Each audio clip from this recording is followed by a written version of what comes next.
going to tell us something about Bustard Productions? Yeah, Bustard Productions, a Malmesbury nostalgia. It started as it's becoming Bustard Productions. The brains and the technology behind Bustard Productions is Graham down the end there. We're converting, or rather Graham's converting old film to DVDs that will finish up in the library. We're going to get a museum, a whole library of stuff.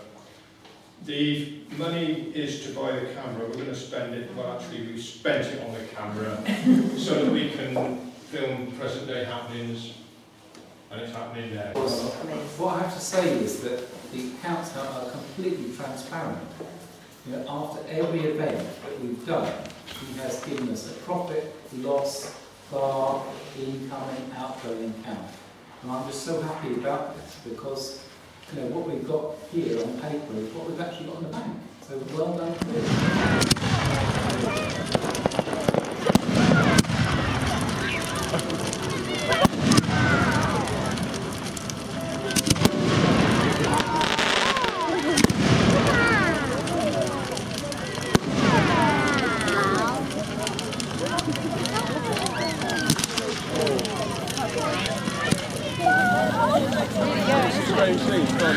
Oh my god, yeah. The red bit makes it hotter, doesn't it? No, I think so.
Walkley, I organise Moviola in Wiltshire, which is a village hall touring film scheme. Go to lots and lots of villages, never Malmesbury, but we're here in Malmesbury with this kit, which is state-of-the-art digital kit. Projector here, £31,500 worth of projector, £8,000 worth of projection lens. Connected to the middle box, which is a Dolby Cinema sound processor and 3 amplifiers, and themselves connected in this auditorium to 10 loudspeakers, and at the far end there, whirring away, This one is the server, which contains the films, the feature films, the adverts, the trailers, everything that we're going to show. So the film is in here, the sound is here, the film goes to the projector, and it goes out here. This is Malmesbury Town Hall, where we have installed. So effectively, Malmesbury Town Hall is now as good as, if not better than, any of the multiplexes in Swindon for presenting movies.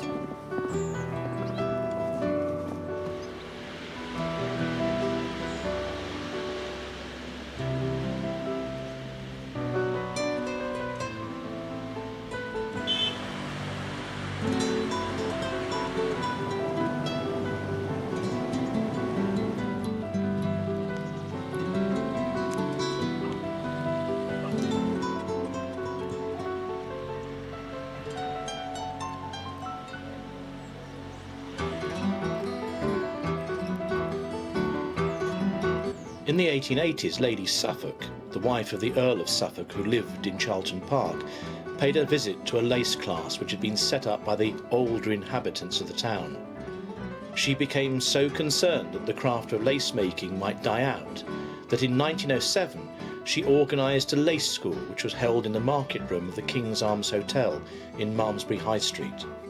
Although Lady Suffolk provided the pillows and bobbins for the school, one of the first pupils, Annie Bishop, later Annie Goodfield, found the pillows too soft and so took her grandmother's Malmesbury pillow to class instead.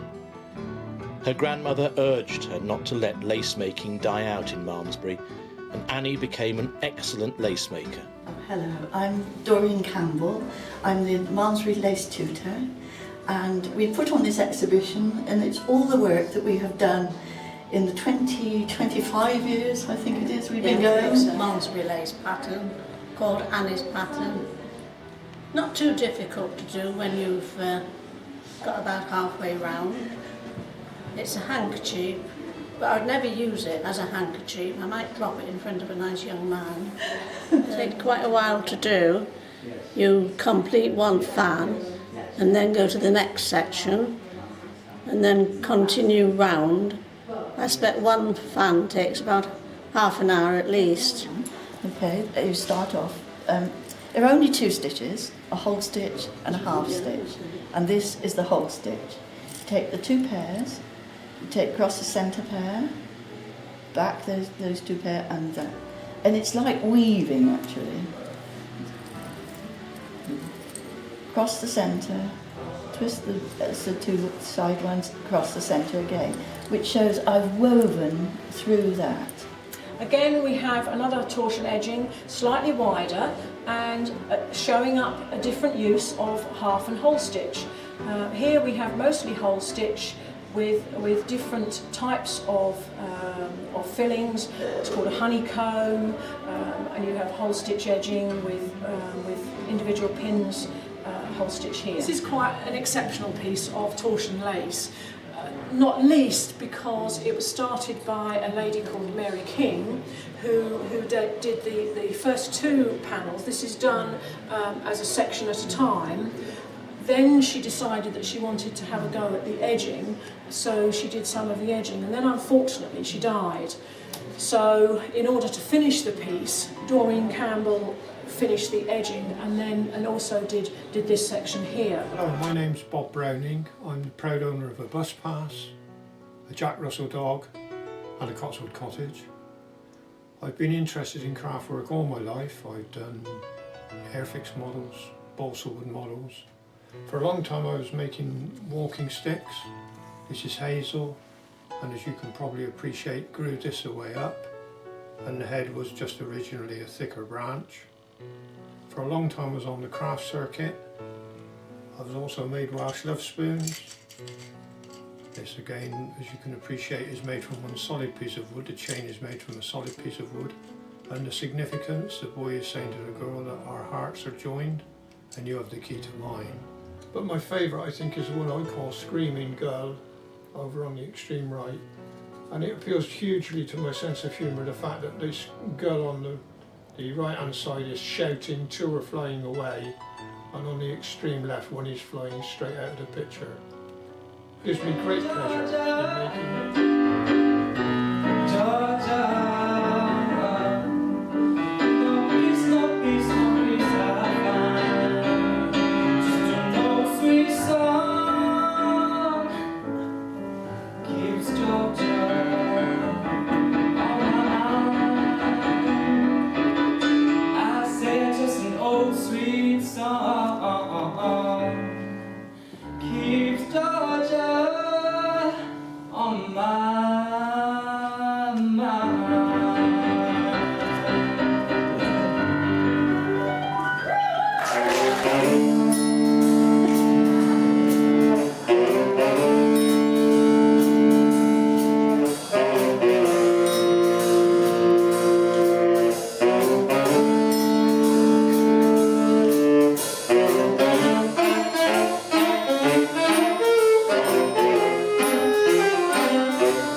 Yes, there are two paths you can go by, but in the long run, there's still time to change the road you're on.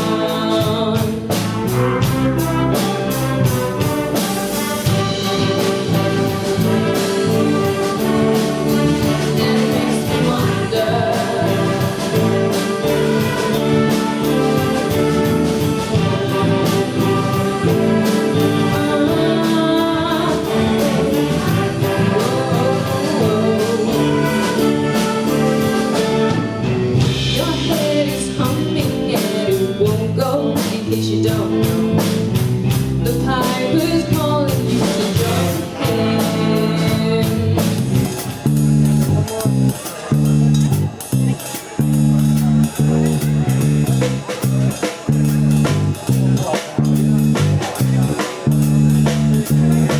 Well, it's a marvelous night for a moon dance with the stars up above in your eyes. A fantabulous night to make romance neath the color of October skies.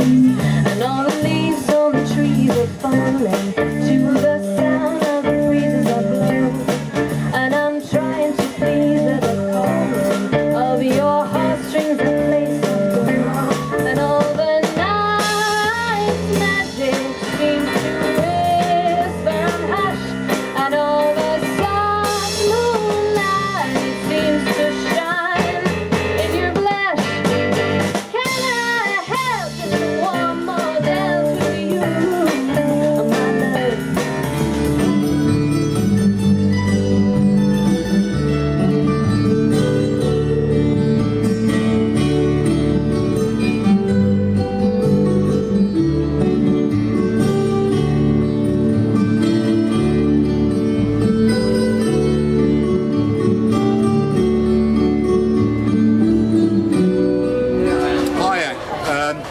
This is really interesting because this is 3 years ago. James Yorkmore and myself and my wife Hilary, we did an art workshop at WOMAD, and we thoroughly enjoyed it. And also taking part in the procession on the Sunday was excellent. So I think WOMAD goes a mile further than most festivals. And you're enjoying yourself? Definitely. Yeah, we love WOMAD. Yeah. Brilliant. Okay.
William arrives for his wedding service.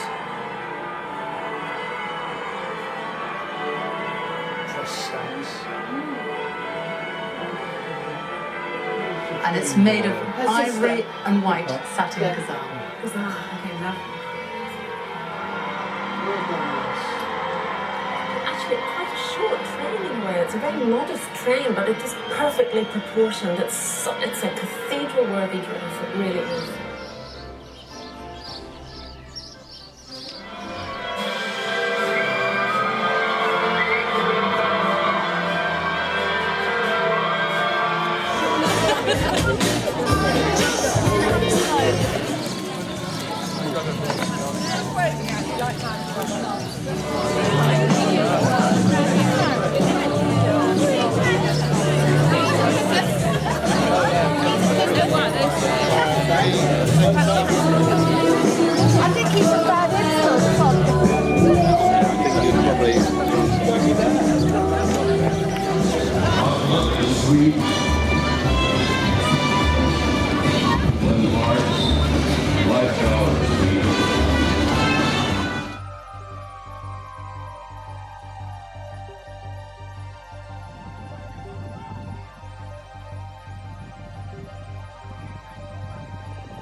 breathing into it. Great game, commitment, passion, never giving up.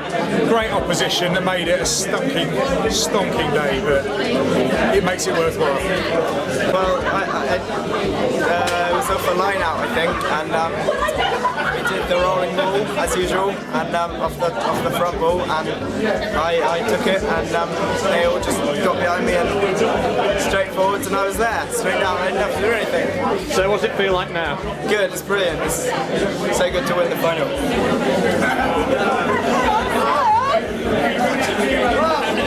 Turn into the picture.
Normally it's one big hit. Oh my god! Sorry. Really hard though. Really hard. Rebound in your face.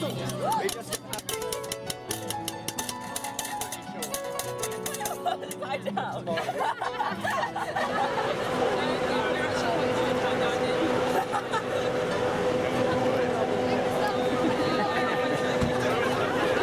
Got your passport? Alex, does he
they're coming over.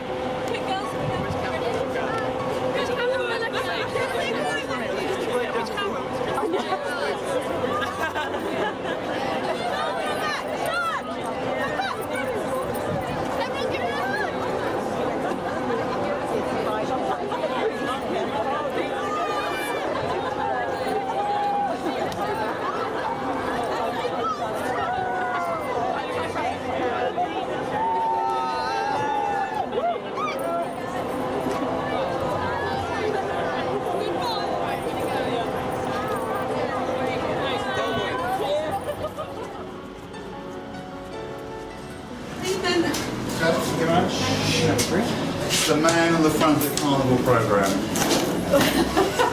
With his elephant.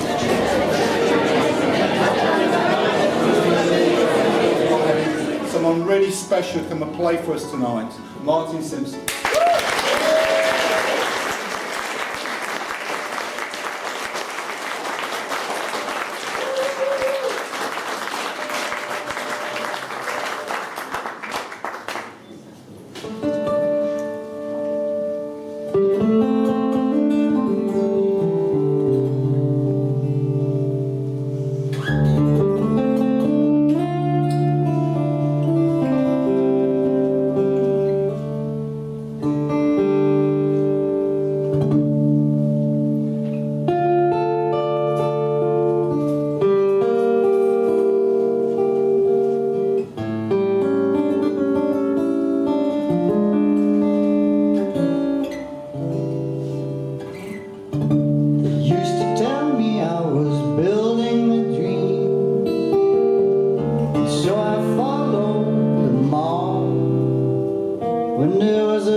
Ladies and gentlemen, when we consider the major story that shook the world in January 1988. I am, of course, referring to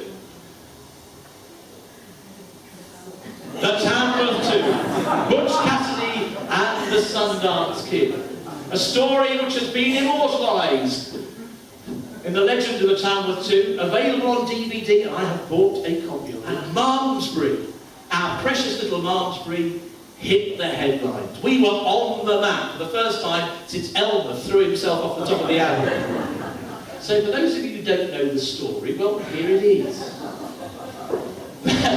They were reared at Bollyhide Manor in Wiltshire. They were a result of a cross between a Tamworth sow and a wild boar. There were 7 piglets who were born. And at the age of 5 months, 2 were sold to a Mr. De Claudio, who then sold them on to a Mr. De Julio. He brought them to Newman's Abattoir and Slaughterhouse on the 9th of January 1988. But they weren't going to go easy. They broke for cover, they crossed the road, they forced their way through a hedge, they ran across a field, and then, according to the newspapers, they swam across a 5-metre wide river and were off. The news hit the press, so much that ITN actually sent a helicopter, for God's sake, in pursuit of them. Everyone was out, including the mayor at the time, Peggy Hickson. The pigs were spotted in the garden of Harry Clark. There he is up at the top there. And there's his garden, allegedly. It's nice to be back, talking in my own backyard. It's brilliant, thank you very much. In the programme it says that I promise there will be no nudity. There won't be. I did promise that I would explain when I appeared on page 3 of the Sun. I will.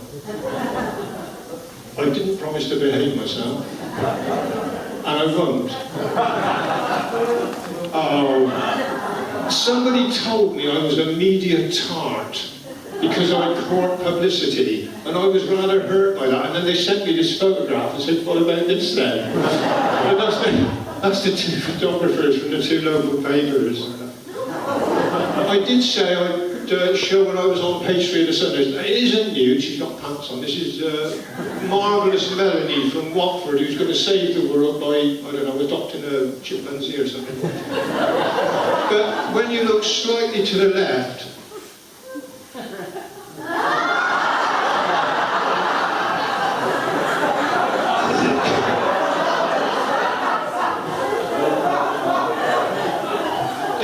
him up and said, can I borrow a lion?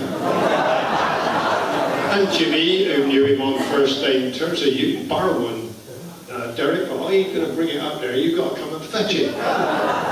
So Derek ever again said, okay.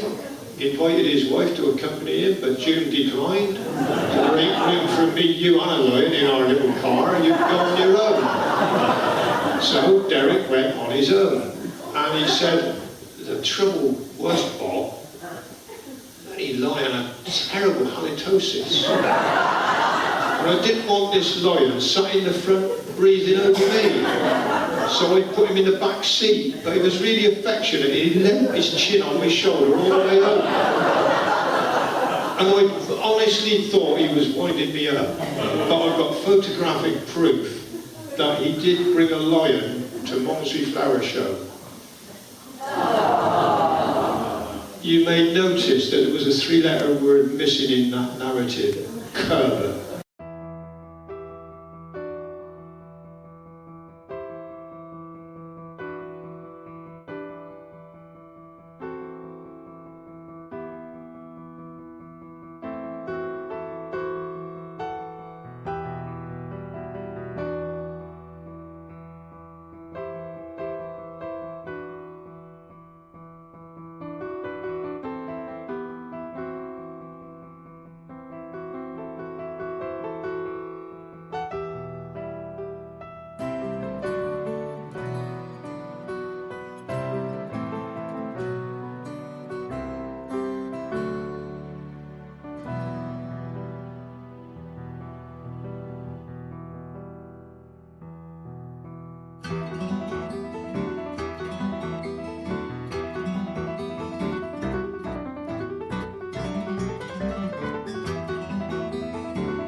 Kez, you're going to be performing to what film? To Buster Keaton's 1927 film of The General, a silent film. It's a 75-minute film, 7 reels, and I've arranged appropriate music to go with it. Mostly from memory, but with the little memory joggers that just give me the times and the elapsed time.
We're in the High Street in Malmesbury at Petticoat Lane, and we are with the HSBC working to raise money for Prospect Hospice. So that's what we're doing today. We're selling lots of bric-a-brac, hopefully. And anything we make, the bank doubles, so give as much as you can. Just can't shoot them anymore.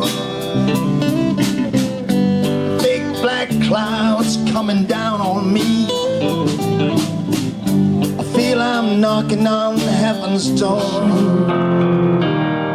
The scars love that leave me breathless. I can't help feeling that we could have had it all. The scars of your love remind me of us. I can't help feeling we could have had it all. Rolling in the deep, you had my heart inside of your hand, and you played it.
a rich part of town. Thank you, darling. Thank you. Thank you very much.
Productions are fantastic, and they've done a great deal to enliven this year's carnival. I hope they carry on and they go from strength to strength, and we hopefully might have some more little Bustards in the future. But I think it's been a very successful procession, Graham. It's been good fun. Bob obviously wanted us to be a pod of dolphins. We've dressed up suitably for the beach, and we've had great fun and collect a lot of money. And I think it's a good spirit about the carnival. Well done, everybody. Brilliant, Gordon.